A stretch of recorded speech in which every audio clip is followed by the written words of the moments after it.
இயேசு கிறிஸ்துவுக்குள் அன்பாக அழைக்கப்பட்ட சகோதர யாவருக்கும் நம்முடைய பிதாவாகிய தேவனாலும் நமது அன்பு இரட்சகர் இயேசு கிறிஸ்துவினாலும் கிருபையும் சமாதானம் உண்டாவதாக இங்க அன்பின் வார்த்தைகளை உங்க மத்தியை தெரிவித்துக் கொண்டு, தேவனுடைய மிகுந்த கிருபையினாலே அவர் மகிமைப்படுத்தி வைத்திருக்கிற அவருடைய வேத வசனங்களை தியானிக்கும்படிக்கும் உங்களோட கூட நானும் தியானிக்கும்படியாகவும் இந்த நல்ல வாய்ப்பை கொடுத்த பிதாவாகிய தேவனுக்கும் நமது கிறிஸ்துவுக்கும் நன்றி சேர்த்து கொண்டு, இன்றைய நாளைக்குள் நாம் தேர்ந்தெடுக்க தலைப்பு என்று ஒன்று பார்க்கும்போது, நம்முடைய இலக்கு அல்லது நம்ம கடைசியா ஆகிற அந்த நிலைமை குறித்து இலக்கு, அந்த ஒரு தலைப்பின் கீழாக நாம் சற்று தியானிக்க இருக்கிறோம்.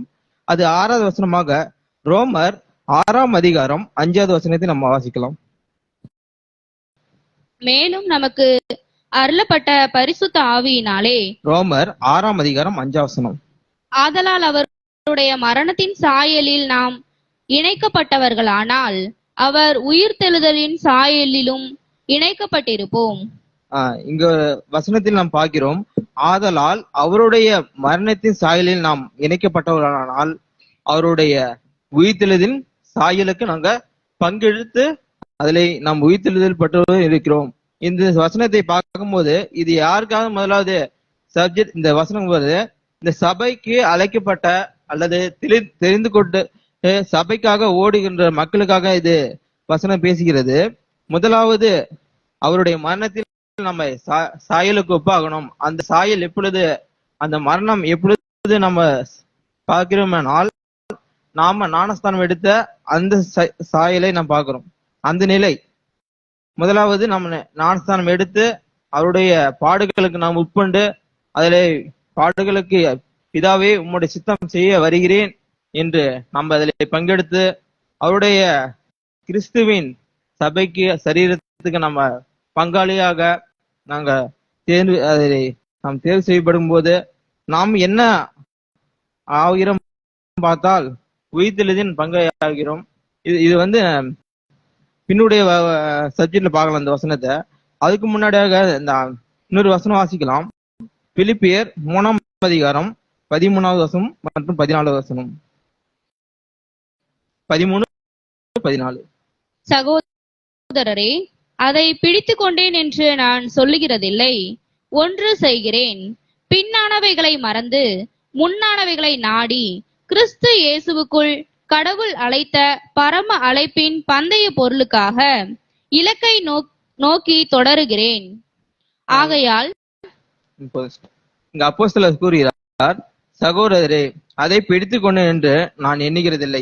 ஒன்று செய்கிறேன், பின்னாளர்களை மறந்து முன்னாளர்களை நாடி கிறிஸ்து இயேசுவின் தேவன் அழைத்த பரம அழைப்பின் பந்தய பொருளுக்காக இலக்கை நோக்கி தொடர்கிறேன். இங்க ஒரு இலக்கு நம்மளுடைய பவுல் கூறுகிறார். இந்த இலக்கு வந்து எதனுடைய இலக்குன்னு பார்க்கும்போது தேவன் அழைத்த பரம அழைப்பு. அந்த அழைப்பு என்ன வந்து முதல்ல நம்ம பார்க்கலாம். அதுக்கு முன்னாடி இலக்கு, அதுக்குடைய சில காரியங்களை பார்த்துட்டு அந்த அழைப்புக்குள்ள நம்ம போகலாம். அந்த இலக்கு நம்ம இலக்கு நம்ம வந்து என்னன்னு சொல்லலாம். நமக்குடைய இலக்கு நம்ம முன்னாடி வச்சுட்ட இலக்கு என்னன்னு சொல்லலாம்.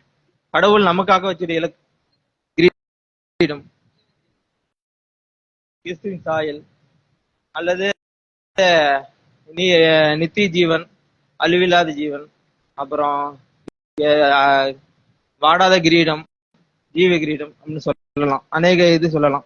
இது குறித்து நான் பார்க்கும்போது இலக்குன்னா ஒவ்வொரு மனுஷருக்கும் ஒவ்வொரு இலக்கு இருக்கும். நான் வந்து லெட்டரா பேசும்போது லெட்டரான ஒவ்வொரு மனுஷருக்கும், இந்த பூமியில வாழ்கிற ஒவ்வொரு மனுஷருக்கும் லெட்டரான ஒரு இலக்கு இருக்கு. இலக்கே இல்லாத மனுஷனே இல்ல. இலக்கே இல்லாத மனுஷன் எப்படின்னா ஒரு வெறுமனையா ஓடிக்கொண்டு அவருடைய இஷ்டப்படி நடந்து கொள்ள.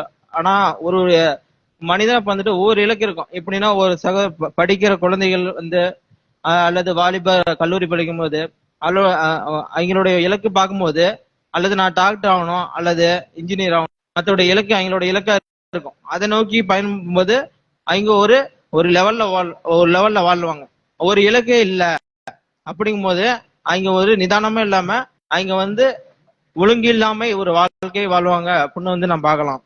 இப்ப இந்த இலக்கு நம்ம அடையிறதுக்கு நம்ம ஒரு ஒரு ஓட்டத்தை பந்தியில அதுக்கு ஒப்பிட்டு பார்த்து நான் அந்த இலக்கை நான் ஆவிக்குரியல் எப்படி புரிஞ்சு கொள்ளலாம் அப்படின்னு பார்க்கும்போது அந்த இலக்கு எப்படிதான் இருக்குதுன்னு பார்க்கும்போது நம்ம வசன வழியா பார்க்கலாம்.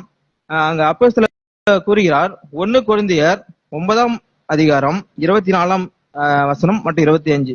பந்தய சாலையில் ஓடுகிறவர்கள் எல்லோரும் ஓடுவார்கள், ஆகிலும் ஒருவரே பந்தயத்தை பெறுவார் என்று அறியீர்களா? நீங்கள் பெற்றுக்கொள்ளத்தக்கதாக ஓடுங்கள். பந்தயத்திற்காக போராடுகிற யாவரும் எல்லாவற்றிலேயும் இச்சையடக்கமாயிருப்பார்கள். அவர்கள் அழிவுள்ள கிரீடத்தை பெறும்படிக்கு அப்படி செய்கிறார்கள். நாமோ அழிவில்லாத கிரீடத்தை பெறும்படிக்கு அப்படி செய்கிறோம். இங்க பவுல் சொல்கிறார், ஒரு ஓட்ட சாதியிலே அவர்கள் ஓடும்போது முதலாவது என்ன செய்ய வேண்டும்? முதலாவது அதை பெற்றுக்கொள்ளத்தக்க ஓடணும். ரெண்டாவது அதை ஓட்டத்தக்க நம்மளுடைய பாடியை தயார் பண்ண வேணும். மூணாவதாக அதை நான் ஜெபிக்கிறதுக்காக ஓடணும். இப்ப பார்க்கும்போது லிட்டரா பார்க்கும்போது ஒரு மனுஷன் நாமளே இருக்கோம், ஒரு ஓட்ட பொழுது கலந்து கொண்டோம். அதிலே முதலாவது நம்ம தகுதி பெறும்படியாகவும் அதை முன்னோடியே பேர்களை முன்னாடியே பதிவு பண்றோம். ரெண்டாவதாக அதுக்குரிய பிராக்டிக்ஸ் முதலாவது. அது ஒரு நாள்ல 2 நாள்ல ஓடிடுமா? நம்மள பார்த்தோமா ஓட முடியாது. ஏன்னா அந்த ஓட்டப்பந்தயங்கிறது எத்தனை பேர் ஓடுவாங்கன்னா மேக்சிமம் ஒரு 10-20 பேர் ஓடுவாங்க. அது தகுதி போது நம்மளோட தகுதியை படுத்திக்கொள்ளணும். அப்படி தகுதி இல்லைன்னா அங்க நம்மளுடைய பரிசு பொருளை நம்ம எட்ட முடியாது. இந்த ஓட்டப்பந்தயத்திலே நம்ம ஓடுவதற்காக நம்ம என்ன வேணா செய்யறோம். நம்மளுடைய இச்சை எடுக்கும் போது நம்ம அதிகமா சாப்பிட்டோமா அங்க நம்மளோட ஓட முடியாது. அனுதினமும் பயிற்சி வேண்டும். நம்ம எப்படியாக ஓடணும்னா அனுதினமும் அது பயிற்சி இருந்தா மட்டும்தான். என்னைக்கோ ஒரு நாள் ஒரு 10 நாள் பிராக்டிஸ் எடுக்கிறோம். 10 நாள் பிராக்டிஸ் எடுக்கிறோம்னா 10 நாள்னா ஒரு மாசம். அந்த 10 நாள்ல அந்த ஓடத்தக்க நாள்கள் இருந்தாலும் நம்ம முன்னாடியே அந்த 1 மாசம் முன்னாடி நம்ம அதுல பயிற்சி எடுத்துக்கிறோம். அப்படிங்கும் போது அதை நாம் எப்படி அதை காத்துக்கொள்றோம்? எப்படின்னா அந்த நமக்கு முன்னாடி வைக்கப்பட்ட அந்த ஓட்டப்பந்தய ரேஸ் இருக்கு, அதை நாம எப்படி நம்மளுடைய மனதை எப்படி திடப்படுத்தி கொள்ளணும்னா முதலாவது என்ன முடியும் அப்படியும் ஒரு நம்பிக்கை இருந்தால் மட்டும்தான் அதுல ஜெயிக்க முடியும். ரெண்டாவதாக நாம அதுல நம்மளுடைய ஃபிட்னஸ், நம்மளுடைய தெளிவு, நம்மளுடைய ஓட்டம், நம்மளுடைய வெயிட்னஸ் அதெல்லாம் நம்ம ஒழுங்கா பாத்துக்கணும். அப்படி இல்லைன்னா நம்மளுடைய அதிகமா சாப்பிட்டு அங்க ஒரு பயிற்சி இல்லாம நம்ம ஃபிட்னஸ் இல்லைன்னா நம்ம அங்க ஓடுறது ரொம்ப கஷ்டமா இருக்கும். அப்படி பார்க்கும்போது அது எப்படி ஓடணும்னா ரொம்ப ஜாக்கிரதையாகும். எப்படின்னா ஒரு நாளும் அதை நிறுத்திடாம அனுதினமும் ஓடணும். அதை பிராக்டிஸ் பண்ணும்போது தான் நம்ம அது அந்த இலக்கை நோக்கி நம்ம தொடரும். அது நம்ம தொடரும் போது எதை நோக்கி கொண்டு போறோம் அல்லது ஒருத்தர் சொல்லும் போது நீங்க சரியாதான் ஓடுறீங்க அப்படின்னு சொல்லுவாங்க. இல்ல நீங்க இன்னும் பிராக்டிஸ் வேணும் அப்படிங்கும் போது நாம் எதை நோக்கி அந்த இலக்கை நோக்கி வைக்கிறோம். நம்முடைய கண்ணோட்டம் எது மேல இருக்கு. மத்தவங்க சொல்லுவாங்க நான் ஓட முடியாது அப்படின்னு, இன்னொருத்தர் சொல்றவங்க நீங்க ஓடிங்க. ஆனா அவங்க மேல நம்ம அந்த இது கேட்காமல் நம்ம அந்த இலக்கிய மீது கவனம் வைத்தால் அதை நாம் ஓட செய்யலாம். அப்படிங்கும்போது அந்த லகுவாய் அந்த ஓட்டத்தை நம்ம ஓடி அந்த அழியாமை அந்த அழிவுக்குரிய அந்த பந்தய பொருளுக்காக ஓடுற அந்த ஓடத்துக்கு அந்த ஒரு பொருளை அவங்க பெற்றுக்கொள்ளதற்காகவே அவ்வளவு பிரயாசம் பண்றாங்கன்னா நமக்காக அங்க அழியாமை ஜீவக்கிடையாம அந்த நித்திய ஜீவன் கொடுக்கப்பட்டிருக்கு. அந்த நித்திய ஜீவனை பிடித்து கொள்ளத்தக்க நாம் எப்படி எல்லாம் ஓடும்னு முதலாவது அந்த அழைப்பு, முதலாவது நம்ம எப்படி பட்டதாக அழைப்பு நம்ம தேவன் அழைச்சிட்டாரு அப்படிங்கிறது நம்ம வசன வழியாக பார்க்கவும். 1 கொரிந்தியர் 1ஆம் அதிகாரம் 26-29. 1 கொரிந்தியர் 1ஆம் அதிகாரம் 26ஆம் வசனம் 29 வரைக்கும். எப்படியெனில் சகோதரரே, நீங்கள் அழைக்கப்பட்ட அழைப்பை பாருங்கள். மாம்சத்தின்படி ஞானிகள் அநேகர் இல்லை, வல்லவர்கள் அநேகர் இல்லை, பிரபுக்கள் அநேகர் இல்லை. ஞானிகளை வெட்கப்படுத்தும்படி கடவுள் உலகத்தில் பைத்தியமானவைகளை தெரிந்து கொண்டார். பலமுள்ளவைகளை வெட்கப்படுத்தும்படி கடவுள் உலகத்தில் பலவீனமானவைகளை தெரிந்து கொண்டார். உள்ளவைகளை அவமாக்கும்படி உலகத்தின் இழிவானவைகளை அற்பமாய் எண்ணப்பட்டவைகளையும் இல்லாதவைகளையும் கடவுள் தெரிந்து கொண்டார். மாம்சமான எவரும் கடவுளுக்கு முன்பாக பெருமை பாராட்டாதபடிக்கு அப்படி செய்தார். இங்க நம்மளுடைய அழைப்பு எப்படி முதலாவது பார்க்கணும். நம்மளுடைய அழைப்பு எப்படின்னா, நம்ம நாணிகளும் இல்ல, நம்மளுடைய அறிவுத்திறனும் அங்க இல்லாமல் இருந்தது. எப்படின்னா, நம்மளுடைய மென்மை நாம் எப்படியும் ஒரு விஞ்ஞானிகளா அப்படிங்கும்போது இல்ல, நம்மளுடைய இது எம்பிபிஎஸ் டாக்டர் அப்படிங்கும்போது நம்ம அநேகர் இல்லை. ஆனா நம்ம வல்லவர்களான்னு பார்க்கும்போது அதுவும் இல்லை, நம்ம ஐசியூன்னா பார்க்கும்போது அதுவும் இல்லை. அப்படிங்கும்போது நம்ம எப்படிதான் இருக்கிறோம், உலகர் மத்தியில நம்ம எப்படிதான் இருக்கிறோமா, ஏழைகளாகவும் பைத்தியங்களாகவும். ஏன்னா இப்ப நீங்க ஒரு கிறிஸ்துவின் காரியங்களை தேவனுடைய காரியங்கள் ஒரு சில பணக்காரர்களுக்காகவோ இல்ல நாடிகளுக்காகவோ ஒரு படிச்சவங்களுக்காகவோ நீங்க சொல்றீங்கன்னு வச்சுக்க, முதலாவது அவங்க கேட்பாங்கன்னு நினைக்கிறீங்களா? அவங்க கேட்க மாட்டாங்க. ஏன் கேட்க மாட்டாங்கன்னா, அவங்களுக்கு அந்த ஒரு புரிதல் கிடைக்காது. ஆனா அந்த புரிதல் யாரு தான் முதலாவது கொடுப்பான்னா, தேவன் தான் கொடுக்கணும். அவங்களுக்கு முதலாவது தேவன் அந்த புரிதலை கொடுத்தா மாத்தினா அவங்களுக்கு புரிதல் வேணும். நீங்க ஒருவேளை ஒரு சகோதரர் நீங்க இப்ப பிதா குமாரன் இவர்கள் வேற யாருன்னு வெவ்வேறுன்னு பிரித்து காட்டினீங்களா, அவங்க ஏத்துக்கொள்ள தக்க மாட்டாங்க. ஏன்னா அவங்களுக்கு ஒரு படிச்ச ஒரு நாணிகள் மத்தியிலும் அவங்கிட்ட சொன்னாலும் அல்லது பணக்காரர்கள் மத்தியிலும் சொல்லினாலும் அவங்களுக்கு டைம் கிடைக்காது. இப்ப பணக்காரர்கள் மத்தியிலும் போய் நீங்க அப்படியே இருக்கணும், கிறிஸ்துவாக நீங்க வாங்க, உங்க இருக்கிற அந்தஸ்துகள்லாம் விட்டுட்டு வாங்கன்னு சொன்னீங்கன்னா வந்துருவாங்களா? அப்படிங்கும்போது வரமாட்டாங்க. ஆனா தேவன் யாரை முன்குறித்து அழைத்துக்கிறாரோ அவர்கள் நிச்சயமாக வருவார். இப்ப நாமளே இருக்கோம், சபைகள் இருந்திருக்கோம். ஆனா நம்மளுடைய அந்த புரிதல் தன்மை எப்படிதான் முதல்ல இருந்தது, முதல்ல கிறிஸ்துவை பற்றி தான் நம்ம தெளிவு இருந்தது. ஆனா பிதாவனை குறித்து தெளிவு இல்லை. ஆனா அப்படிங்கிற ஒரு சில வசனங்கள் சகோதரர் மூலியமாகவும் வந்தாலும் முதலாவது நம்ம அண்டர்ஸ்டாண்ட் பண்ணும் போது அது நம்ம ஏற்றுக்கொள்ளத்தக்கதாக இல்லை. ஆனா வசத்தின்படி அது ஆராய்ந்து அதன்படி நம்ம பார்க்கும்போது அதை ரொம்ப தெளிவாக நம்ம நிதானித்து ஆராய்ந்து பார்க்கும்போது அதை நாம் பிடித்து கொள்ளப்பட்டோம். ஆனா தேவன் அந்த அழைத்த அந்த பரம அழைப்புக்கு நம்மளுடைய அந்த இலக்கை வச்சுக்கிறாரு. அந்த இலக்கு என்ன நான் பார்க்கும்போது, அந்த சகோதர நிமித்தமாக நம்ம அந்த இலக்கு ஜீவ கிரீடமா அல்லது நித்திய ஜீவனா அல்லது அழியாமை கிரீடமா அல்லது பரலோக வாய்ப்பா, இதுதான் அந்த இலக்கா? இல்ல இது எப்படி இலக்குன்னு சொல்லாம இது பரிசு பொருள்னு சொல்லலாம். ஏன்னா ஒரு ஓட்டப்பந்து ஓட்டசாலைங்கிறாரு, இங்க இருந்து அவர் அந்த ரீச்சுக்கு போனா மட்டும்தான் அவர் இலக்கு, அது மட்டும்தான் அவர் இலக்கு. ஆனா அவருக்கு பரிசு பொருளுக்கு வேற இருக்கும். ஆனா இந்த பரலோக வாய்ப்பு, இந்த நித்திய ஜீவன், இந்த அழியாமை கிரீடம் அது அந்த இலக்கு இல்ல. ஆனா பரிசு பொருள், அது பரிசு பொருள். அது பரிசு பொருள்னா தான் நாம் பார்க்கணும். அது நம்மளுடைய இலக்காக என்னைக்கு வச்சிடக்கூடாது.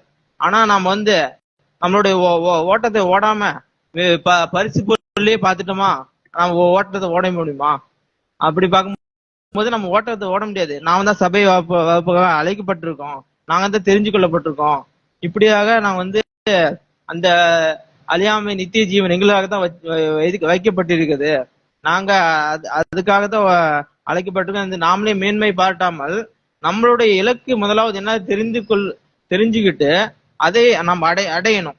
அப்படி அந்த இலக்கு என்ன பார்க்கும்போது ஒரு வசனம் வாசிக்கலாம். முதலாவது அந்த இலக்கு குறித்து இன்னொரு வசனம் கொஞ்சம் காரியங்கள் சொல்ல மறந்துட்டேன், அது சொல்றேன். இந்த இலக்கு எல்லாத்துக்கும் பொதுவானது. எப்படின்னா ஒரு மாரத்தான், அந்த ஒரு மாரத்தான் ஓடுவதில்ல, அது போல. ஏன்னா பிதாவாகி தேவன் இவர்களுக்கு தான் இந்த அழைப்பு இருக்கு, இவங்க மட்டும் தான் ஓடணும் அப்படிலாம் இல்ல. இது வயசுக்கும் அல்லது இளைஞர்கள் அல்லது முதியோர்கள் அப்படிப்பட்ட இலக்கு அந்த ஒரு அழைப்பு இல்லை. இங்க யாரு வேணா கலந்து கொள்ளலாம். ஆனா தேவன் முன் குறித்திருக்கிறார், நீங்க இந்த அழைப்புல ஓடலாம். ஆனா நீங்க எவ்வளவா தேவனுக்கு அர்ப்பணிக்கிறீங்க அப்படி நான் பார்க்கணும். நீங்க நான் தேவன் அழைச்சிட்டாரு, ஆரம்பத்திலே நான் ஞானஸ்தானம் எடுத்து தேவனுக்காக எவ்வளவு உற்சாகமா ஓடுனேன். அப்படி சித்தம் கொண்டு அநேக நம்ம நடுவுலை முடிவுலை பார்க்கும் போது ஆரம்பத்தில் ரொம்ப விருப்பம் ஆர்வம் இன்ட்ரெஸ்ட் அதிகமா இருக்கும். ஏன்னா நம்ம ஒரு புதுசான ஒரு காரியத்துல நம்ம தொடங்க போறோம். அது அந்த காரியங்களை பார்க்கும்போது நமக்கு எப்படின்னா ஒரு இப்பதான் நம்ம ஒரு சைக்கிள் ஓட்ட போனோம்னா அந்த சைக்கிள் ஓட்டுக்காக எவ்வளவு பிரயாசப்படும். அதுவே ஒரு மாசம் 2 மாசம் போனோம்னா அந்த சைக்கிள் நம்ம தொடவே மாட்டோம்.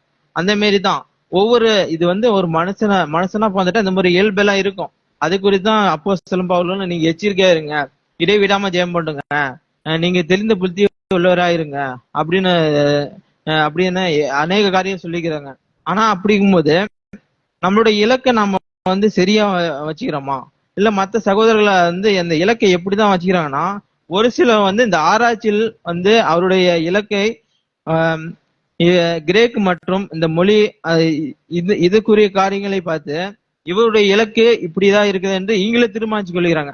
எப்படின்னா, என்னுடைய இலக்கு அந்த தேவன் எப்படி அழைச்சிட்டாருன்னா, நான் இந்த மொழிபெயர்ப்புக்கு என்னுடைய இந்த அறிவுத்திறன் எனக்குள்ள இருக்குது. அப்படிங்கும் போது இந்த இலக்கு எனக்கு இதுதான் இருக்குன்னு அப்படின்ட்டு இதை நினைச்சு ஒரு சில சகோதரர்கள் இதுதான் என்னுடைய இலக்கு. அல்லது இன்னொரு சகோதரர்கள் எப்படிதான் இருக்கிறாங்கன்னா, சபையில வழிநடத்துறதுக்காக ஒரு சகோதரர்கள் நியமிக்கப்படுகிறார். எப்படின்னா மூப்பர்களும் அல்லது உதவிக்காரர்களும் அதோடைய இலக்கை நோக்கி சகோதரர் இதுதான் எனக்கு வைக்கப்பட்ட இலக்கா, அல்லது தேவன் ஒரு சித்தம் வச்சுக்காரு, அந்த சித்தம் இதுவா இருக்குமா அப்படின்னு ஒவ்வொரு சில சகோதரர்கள் இந்த மாதிரி இருக்கிறாங்க. ஆனா இந்த இலக்கு தான் அப்படி, அந்த இலக்கு நாம எதைதான் இது வச்சுக்கணும்னா, அதிலே பிலிப்பியர் 3ஆம் அதிகாரம் 12வது வசனம் வாசிக்கலாம். ஏன்னா பின்னானவளை மறந்து அப்படின்னு அப்ப பவுல் அவங்க சொல்றாரு, அதை பத்தி பார்க்கலாம். நான் அடைந்தாயிற்று அல்லது முற்றும் தேறினவனானேன் என்று எண்ணாமல் கிறிஸ்து இயேசுவினால் நான் எதற்காக பிடிக்கப்பட்டேனோ அதை நான் பிடித்து கொள்ளும்படி ஆசையாய் தொடர்கிறேன். 13. சகோதரரே, அதை பிடித்து கொண்டேன் என்று நான் எண்ணுகிறதில்லை.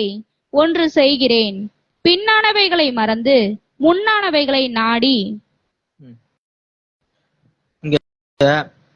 எதுக்காக இப்ப பவுல் அவருடைய காலகட்டத்துல அவர் பார்க்கும்போது அங்க ஒரு சத்திய குறைபாடு இருந்தது. அப்படிக்கும் போது தேவன் எதுக்காக பவுலை அழைச்சிட்டாரு, அவருடைய எதுக்காக பிடிக்கப்பட்டாரு, புறஜாதிகளுக்கு சத்தியத்தை சொல்லும்படியாகவும் அவரு தேர்ந்தெடுத்தார் என்று அவரு நல்லா தியானிச்சு அது அவரு மாற்றிக்கொள்ளத்தக்க அவரு வாழ்ந்துட்டாரு. அதை எவ்வளவு ஒரு விருப்பத்தோட செய்யறாரு. நாமளும் அதே போல நம்மளுடைய நோக்கம் என்ன, நம்மளுடைய இலக்கு, நம்ம இப்ப வாழ்கிற அநேக சத்தியங்கள் வெளிப்படுது. அவரு இப்ப வெளிப்படாத சத்தியங்கள்ல அநேகம் இல்லை. ஏன்னா ஆதிகால சபையிலேயே அப்போஸ்தலர்களும் கிறிஸ்துவும் அநேக சத்திய வார்த்தைகள் சொல்லிட்டாங்க. அப்படிங்கும் போது நம்முடைய இலக்கு என்னதான் இருக்கும், அப்படிங்கும் போது நம்மளுடைய சித்து என்னதான் இருக்குன்னு பார்க்கும்போது தேவனுடைய அந்த மனசு அப்படிங்கும்போது நம்ம எதைதான் பார்க்கலாம்னா, நம்மளுடைய பைபிள் வசன வார்த்தைகள் தான் பார்க்கலாம். அது நம்மளுடைய இலக்கு அந்த சித்தம் என்னதான் இருக்குன்னா, கிறிஸ்துவின் சாயலை முதலாவது அடையும், முதலாவது நமக்கு கிறிஸ்துவின் சிந்தை முதலாவது வரவேன். நாம முடிவு பரிந்தமும் இது எப்படின்னா, அந்த அப்போஸ்தலன் பவுல் எப்படிதான் இது சொல்றாருன்னா, அவரு எங்கேயுமே ஸ்டக் ஆகல. பின்னாலே அவர்கள் வந்தாலும் அவர் சத்திய வார்த்தைகளையும் மற்ற சகோதரர்களை இங்க ஒரு சில இடத்துல பாத்தீங்களா, அந்த யோவான் என்கிற மார்க்கை அவர் ஒரு சில கடிந்து கொள்றாரு. அதை எப்படி கடிந்து கொள்றாருன்னா, நீ நீங்க ஊழியத்து வரல, நீ பின்னானவைகளை நாடி எப்படின்னா அவர் வீட்டுக்கு போயிருவாரு. சத்தியத்தை அழைப்புக்கு இவரு கூட வரல. அப்படிக்கும் போது பவுல் அங்க அவர் கண்டித்து கொள்வார். ஆனா பின்னுடைய நாட்களிலே அது அங்க தீமோத்தேயுவிட்ட சொல்லும் போது யாரும் தீர்த்து இல்ல, ஆனா நீ மார்க் என்னோட கூட்டி கொண்டு வா அப்படின்னு அங்க பவுல் சொல்லுகிறாரு. ஆனா அவருடைய இலக்கை அவர் எப்படி சொல்றாருன்னா, அவர் எப்படிப்பட்டவரா பவுல் இருந்தாருன்னா, அதிலே 3ஆம் அதிகாரம் 5வது வசனம் 5-7 வரைக்கும். நான் 8ஆம் நாளில் விருத்த சேதனம் அடைந்தவர். இஸ்ரேல் வம்சத்தார், பென்யமீன் கோத்திரத்தார், எபிரேயரில் பிறந்த எபிரேயர், நியாய பிரமாணத்தின்படி பரிசேயர், பக்தி வைராக்கியத்தின்படி சபையை துன்பப்படுத்தினவர், நியாய பிரமாணத்திற்குரிய நீதியின்படி குற்றஞ்சாட்டப்படாதவர். இங்க பார்க்கும்போது பவுலுக்கும் வந்து பின்னானவைகளை வந்து ஒடுக்கி எப்படின்னா, அவர் வந்து சபையை துன்பப்படுத்தினாரு. அந்த சபையை துன்பப்படுத்தினாக நீலாம் இந்த ஒரு அவருடைய மாமிசமும் அல்லது எதிரானியா சாத்தான் வந்து எப்படிதான் வந்து அவரு ஒரு எப்படியா அவரை வந்து ஒரு மைண்டுக்குள்ள எப்படி போயிருக்குன்னா, ஒரு உதாரணம் தான் சொல்றேன். நீ வந்து முதலாவது என்ன செஞ்சிட்டு இருந்த? நியாயப்பிரமாணத்துக்கு நீ கீழ்ப்படிஞ்சு, ஆனா நீ கிறிஸ்துவிலேயே நீ கொலை பண்ணிட்டு இருந்திய. இப்பொழுது வந்து நீ வந்து கிறிஸ்துவ பத்தி நீ உபதேசிக்கிறிய, இது வந்து உனக்கு சரியா இருக்குமா அப்படிங்கும்போது ஒரு சில சகோதர மத்தியிலும் இந்த மாதிரி மைண்ட் இருக்கு. எப்படின்னா, பின்னானவர்களே அங்க செய்துட்ட அந்த தவறுகள் குற்றங்கள் அது வந்து பின்னாடியே இங்க ஞானஸ்தானம் ஏற்ற பின்னாடியே அந்த மனநிலை வரும். ஏன்னா நீ பின்னாடியே அந்த செஞ்ச அந்த குற்றங்கள் பாவங்கள் நீ எப்படிப்பட்டவன் என்று உனக்கே தெரியுமா? இப்ப வந்து நீ ஏதோ புதுசா வந்து கிறிஸ்துக்குள் வந்துட்டேன், ஏதோ ஒரு நல்லவனை போல நான் காட்டுகிற வந்து ஒரு சில வந்து வரும். ஆனா நம்மளுடைய எப்படிதான் இருந்தோம் என்று வசந்த வழியாக பார்க்கும்போது எபேசியர் 2ஆம் அதிகாரம் 2-3 வசனங்கள் பார்க்கணும். 2ஆம் அதிகாரம் 2ஆம் வசனம் 3ஆம் வசனம். அவைகளில் நீங்கள் முற்காலத்திலே உலக வழக்கத்திற்கேற்றபடியாகவும் கீழ்ப்படியாமையின் பிள்ளைகளிடத்தில் இப்பொழுது கிரியை செய்கிற ஆகாயத்து அதிகார பிரபுவாகிய ஆவிக்கேற்றபடியாகவும் நடந்து கொண்டீர்கள். அவர்களுக்குள்ளே நாம் எல்லோரும் முற்காலத்திலே நமது மாம்ச இச்சையின்படியே நடந்து, நமது மாம்சமும் மனசும் விரும்பினவைகளை செய்து, சுபாவத்தினாலே மற்றவர்களைப் போல கோபாக்கினையின் பிள்ளைகளாயிருந்தோம். முக்காலத்திலே நாம் பார்க்கும்போது நம்முடைய பின்னானவைகள் நிலைமை என்னன்னு பார்க்கும்போது, நாம வந்து மாமிசத்திலே இருக்கும்போது யாருடைய பிள்ளைகளா இருந்தோம் பார்க்கும்போது, அது வந்து சாத்தனுடைய பிள்ளைகளா இருந்தோம். அது எப்படின்னா, நீங்கள் முக்காலத்திலே உங்களுக்கு பிடிச்ச மாமிசத்தின் இச்சைகளின்படியே நடந்து உங்க பாவத்தின் சுபாவத்தை தரித்து கொண்டு, அந்த நாம எப்படின்னா மாமிச இந்த விருப்பத்தின்படி செஞ்சிருந்தோம். அப்ப வந்து பின்னானவைகளை நாம வந்து இப்ப அடுத்ததாக நம்ம வந்து முன்னானவர்களை அந்த வசனத்திலே நம்ம பார்க்கும்போது, சகோதரர் ஒன்று செய்கிறேன், நான் பின்னானவர்களை மறந்து முன்னானவர்களை நாடி செல்கிறேன் அப்படின்னு வந்து பிலிப்பியர் 3ஆம் அதிகாரம் 13ஆம் வசனத்தை சொல்ற வண்ணமாக நம்ம பின்னானவர்களை நம்மளுடைய பின்னான அந்த மாமிச இச்சை விருப்பத்தின்படி நம்ம நடந்திருப்போம். ஆனா அதன்படி நம்ம நடக்காமல் முன்னானவைகள் நம்ம நாடி செல்கிறோம். அந்த அந்த முன்னாளர்களை நாடி செல்லும் போது நம்முடைய இலக்கை நம்ம அடையிறதுக்கு அது லகுவா இருக்கும். அது அந்த வசனம் வாசிக்கலாம். பிலிப்பியர் 3ஆம் அதிகாரம் 10 மற்றும் 11. இப்படி நான் அவரையும் அவருடைய உயிர்த்தெழுதலின் வல்லமையையும் அவருடைய பாடுகளின் ஐக்கியத்தையும் அறிகிறதற்கும் அவருடைய மரணத்திற்கு ஒப்பான மரணத்திற்குள்ளாகி, எப்படியாயினும் நான் மரித்தோரிலிருந்து உயிரோடு எழும்பதற்கு தகுதியாகும்படிக்கும் அவருக்காக எல்லாவற்றையும் நஷ்டமென்று விட்டேன், குப்பையுமாக எண்ணுகிறேன். இங்க கூறுகிறார் அப்போஸ்தல பவுல், நான் வந்து எல்லாவற்றையும் நஷ்டமாக குப்பையுமாக எண்ணுகிறேன் என்று கடைசியாக இந்த வசனத்தை முடிக்கிறார். அப்படிங்கும்போது எதுக்காக வந்து அந்த வசனம் எதுக்காக தான் வந்து இவரு முடிச்சிட்டாருன்னா, கிறிஸ்துவை கர்த்தராக இயேசு கிறிஸ்துவை நான் முதலாவது அறிவினாலே முதலாவது நான் அறிஞ்சிக்கணும். இரண்டாவதாக அவருடைய உயிர்த்தெழுதின் வல்லமை குறித்து என்னுடைய அந்த ஒரு தியானம், அந்த ஒரு அறிவு எனக்கு முதல்ல வரணும். அது அடுத்ததாக பாடுகளின் ரொம்ப முக்கியமானது ஒண்ணு, பாடுகளின் ஐக்கியம். ஆனா மற்ற வசனங்களை பார்க்கும்போது இந்த தேவனுடைய ராஜ்யத்திலே நம்ம ஆளுகிறதுக்கு மட்டும் அல்ல, கிறிஸ்துவோட கூட நம்ம பாடுபடுவதற்கும் நாங்க பங்காளியா இருக்கிறோம் என்று மற்ற வசனம் பார்க்கிறோம்.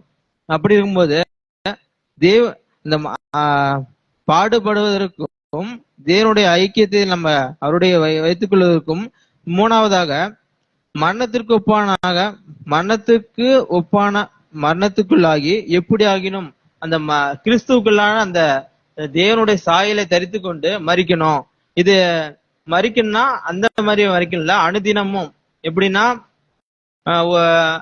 நம்ம அனுதினமும் எப்படின்னா நிறுத்தி விடாமல் நம்முடைய சுய விருப்பங்களை நம்ம தள்ளிவிட்டு தேவனுக்கு விருப்பமான அந்த வாழ்க்கையை நம்ம வாழும்போது இந்த ஒரு அந்த மரித்த நிலை இங்கிருந்து நம்ம அடையலாம். ஆனா நம்ம இப்ப நம்ம மறிச்சிட்டோமான்னு பார்க்கும்போது நம்ம மாமிசத்தின்படி மறிக்கல, ஆனா ஆவியின்படி நம்ம மறிச்சிட்டோம். அது எப்படி பார்க்கும்போது நம்ம ஞானஸ்தானம் ஏற்றபடி மாமிசமான எல்லாம் மறிச்சிட்டோம், ஆனா ஆவிக்குள்ளால இன்னும் மறிக்கல. அது அப்படிங்கும்போது மாமிசமான லிட்டரா மறிக்கல, ஆனா அந்த மைண்டு அந்த சுபாவங்களையும் நம்ம மறிச்சிட்டோம். ஆனா அந்த சிந்தை நமக்குள்ள அந்த புதிதாக மனுஷன் அது வாசிக்கலாமா? கொலோசியர் 3:10.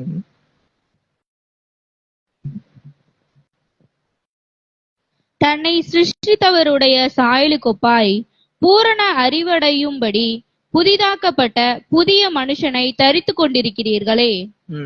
நம்மை சிருஷ்டித்தவரை சாயலுக்கொப்பாய். நம்முடைய சிருஷ்டித்தவர்னு யாரு? நம்முடைய பிதாவாகிய தேவன். அதுல ரெண்டு பேர் கிறிஸ்து. ஏன்னா பிதானுடைய சிந்தை தான் கிறிஸ்துக்குள்ள இருக்கு.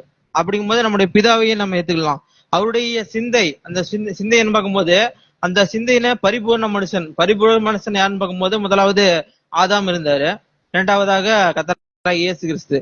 அவருடைய கர்த்தராகிய இயேசு கிறிஸ்து அவருடைய சிந்தை எப்படின்னு பார்க்கும்போது பரிபூர்ண மனுஷன். அவர் பாவிகளாக எண்ணப்பட்டார், ஆனா அவர் பாவி இல்ல, பரிபூர்ண மனுஷன் தான். ஆனா அவருடைய பாவம் இருக்குன்னு பார்த்து இல்ல, 0% பாவம் இல்ல, ஆனா 100% பாவம் இல்ல. அப்படி பார்க்கும்போது நம்ம எப்படிதான் இருக்குன்னா தன்னை சிருஷ்டித்தவருடைய சாயலுக்கு ஒப்பான பூரண அறிவுடையபடி புதிதாக்கப்பட்ட புதிய மனுஷனை தரித்துக் கொள்ள. இந்த இலக்கை நாம கிறிஸ்துவின் சாயலை அடைந்துட்டு நம்முடைய சிந்தை முழுமையாக கிறிஸ்துவின் சாயலை மாறும்போது நம்ம இப்படிதான் இருக்குன்னா புதிய மனுஷனாக அல்லது புதிய சிருஷ்டியாக மாறுறோம். இப்ப நம்ம நம்மளுடைய இலக்கு என்னன்னு தெரிஞ்சிட்டோம். கிறிஸ்துவின் பூரண அந்த சிந்தை சாயலை அடையணும், புதிதாக மனுஷனாக மாறுறோம். அந்த அந்த சிந்தைய வந்ததுக்கு பிறகு புதிதாக மனுஷனை மாறுறோம். இது நாம இப்ப நெஞ்சிட்ட அடைந்துட்டோமானா நமக்கு இப்ப ஒரு ஜீவ கிரீடம் தராரு. அது என்ன அது எப்படி நம்ம இந்த உலகத்தை விட்டு எடுத்துக்கொள்ளும் நான் ஒரு தியானம் வச்சிருக்கேன், அது சொல்றேன், அந்த வசனம் மட்டும் சொல்றேன், ஒப்பந்த பார்க்கலாம். பிலிப்பியர் 3:21. அவர் எல்லாவற்றையும் தமக்கு கீழ்ப்படுத்திக் கொள்ளத்தக்க தம்முடைய வல்லமையான செயலின்படியே நம்முடைய அற்பமான சரீரத்தை தம்முடைய மகிமையான சரீரத்திற்கு ஒப்பாக மறுரூபப்படுத்துவார். இங்க பார்க்கும்போது இப்ப நம்முடைய கிறிஸ்துவின் சாயலை அடைஞ்சிட்டோம், நம்முடைய கிறிஸ்துவின் சிந்தை நமக்கு முழுமையாக வந்துச்சு. அப்படிங்கும்போது அடுத்தது என்னதான் நமக்கு நிகழப்படும் என்று பார்க்கும்போது நாம எப்படிதான் அந்த பரலோகம் போவோம்னா நம்முடைய சரீரங்கள் அல்லது நம்முடைய சரீரங்கள் எப்படிதான் மாறணும்னா மகிழ்மை, இந்த சரீரம் அப்படி மகிழ்மை சரீரமாக மாறும். அப்பதான் வசனம் சொல்லுது, அவர் எல்லாவற்றையும் தமக்கு கீழ்ப்படுத்திக் கொள்ளத்தக்க தம்முடைய வல்லமையான செயலின்படியே நம்முடைய அற்பமான சரீரத்தை தம்முடைய எப்படின்னா இந்த சரீரத்தை கிறிஸ்துவின் சரீரமாக அது அந்த ஒரு மகிழ்மையான சரீரத்துக்கு ஒப்பாக மறுவகம் மாற்றுவார், அப்படியே டிரான்ஸ்பர் பண்ற மாரி மாத்துவார். அப்படிங்கும்போது நம்ம அப்படி சொல்றாரு. இது கடைசியா நம்ம எல்லாம் இந்த எல்லாம் கிறிஸ்துவ சிந்தையை நம்ம அணைச்சிட்டோம். கடைசியா நமக்காக ஒரு பரிசு வச்சுக்கிறாரு, அது வாசிக்கலாம். 1 பேதுரு 5:4. அப்படி செய்தால் பிரதான மேய்ப்பர் வெளிப்படும் போது மகிமையுள்ள வாடாத கிரீடத்தை பெறுவீர்கள். எனவே நாம் கிறிஸ்துவின் சாயலை அடைந்த பிறகு நம்முடைய கடவுள் நமக்கு எப்படியான ஒரு கிரீடத்தை தருவார் என்று பார்க்கும்போது அது அழிவில்லாத கிரீடம், நித்திய ஜீவன், அல்லது நம்ம இப்பொழுதும் அந்த பிதாவினுடைய அந்த ஒரு ஜீவனை அடைந்து கொள்ளத்தக்க நம்மளை ஏற்படுத்துவார். எனவே நம்ம இந்த இலக்கை நோக்கி தொடரும்படியாக தேவன் தாமே நம்மளை ஆயத்தப்படுத்தும்படியாகவும் நம்முடைய சிந்தை கிறிஸ்துவின் சிந்தையாக மாற்றும்படியாகவும் ஒவ்வொரு தாமே தேவன் தாமே ஆசீர்வதிப்பாக. ஆமீன்.